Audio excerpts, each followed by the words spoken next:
महारानी अहिल्याबाई होलकर जी की 300वीं जयंती पर विशेष आलेख लिखा है पूर्व अध्यक्ष जिला पंचायत रायपुर श्री अशोक बजाज जी ने। आलेख है अहिल्याबाई होलकर, इतिहास की विलक्षण दीपशिखा। राजनीति को सेवा, धर्म को लोक कल्याण और न्याय को करुणा का स्वरूप देने वाली तथा नारी होकर भी दक्ष प्रशासन करने वाली महारानी अहिल्याबाई होलकर एक ऐतिहासिक महिला थीं।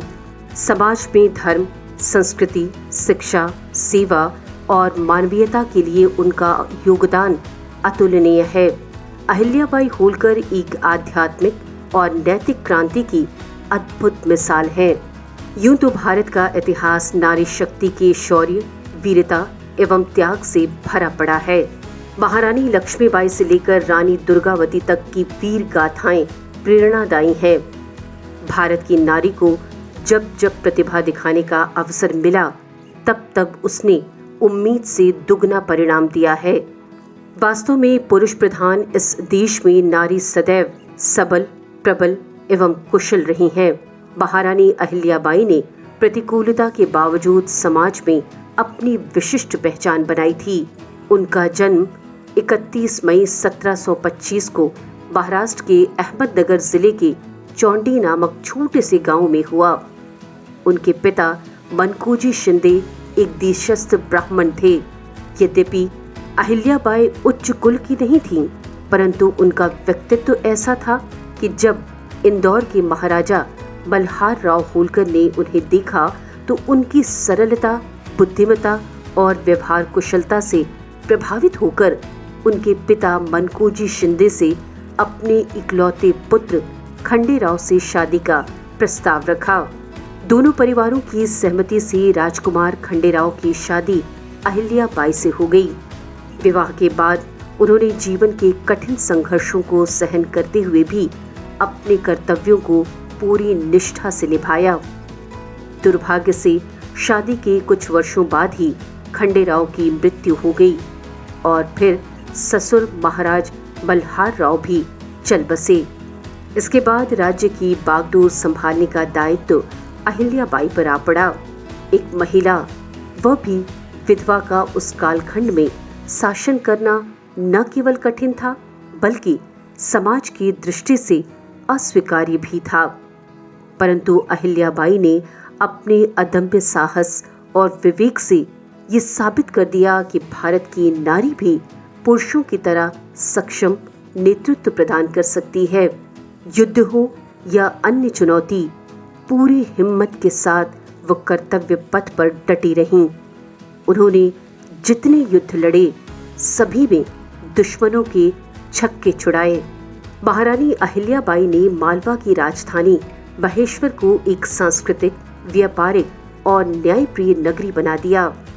उनके शासन में प्रजा की आवाज सीधे रानी तक पहुंचती थी तथा वो प्रतिदिन जनता के बीच बैठकर न्याय करती थीं। उनके दरबार में विद्वानों, कलाकारों और साधुओं को सदैव उचित सम्मान और संरक्षण मिलता था। उन्होंने कृषि, व्यापार और उद्योग को प्रोत्साहित किया। साथ ही साथ शासन की कर प्रणाली को पारदर्शी और सरल बनाया। उन्होंने स्त्री सुरक्षा और सम्मान को सर्वोच्च प्राथमिकता दी।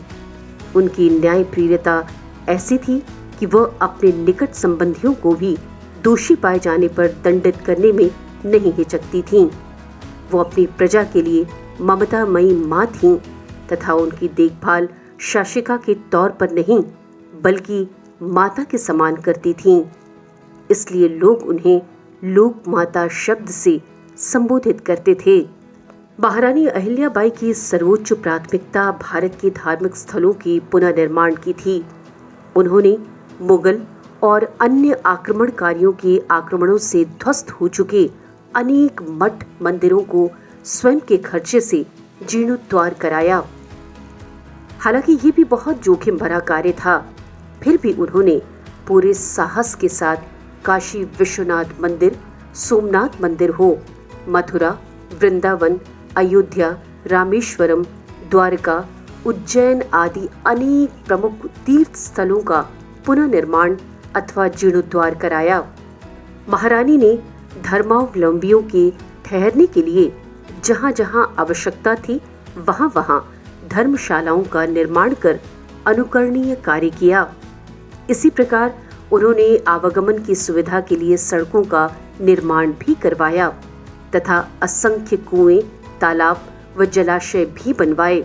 अहिल्याबाई के योगदान से निर्मित घाट, मंदिर, जलकुंड और धर्मशालाएं आज भी उनकी सांस्कृतिक चेतना और वास्तु सौंदर्य बोध का आभास कराती हैं।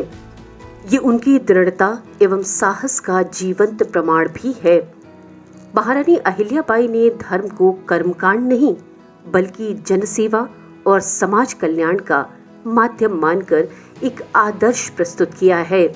वास्तव में महारानी अहिल्याबाई होलकर त्याग, तपस्या और साहस की प्रतिमूर्ति थी। वह केवल एक राज्य की महारानी ही नहीं बल्कि भारतीय नारी की आदर्श स्वरूपा थीं। उन्होंने जिस कठिन दौर में शासन किया वह कालखंड स्त्रियों के लिए सबसे कठिन और दमनकारी माना जाता था, परंतु उन्होंने उस समय भी प्रभुत्व, विवेक और संवेदना से आदर्श समाज की स्थापना की।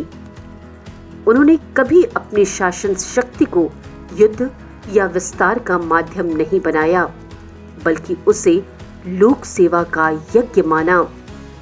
आज जब हम राजनीति में नैतिकता, समाज में सहिष्णुता और जीवन में करुणा का अभाव महसूस करते हैं, तब अहिल्याबाई का जीवन दर्शन हमारे लिए एक दीप शिखा है।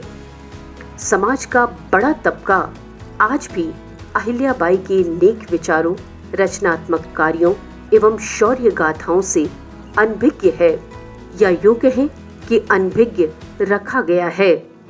पाठ्य पुस्तक में भी साइड नोट तक सीमित है। वर्तमान समय में महारानी की विस्तृत व प्रामाणिक इतिहास जानने के लिए नई पीढ़ी उत्सुक है। ये समय की आवश्यकता भी है तथा समाज की जिज्ञासा भी।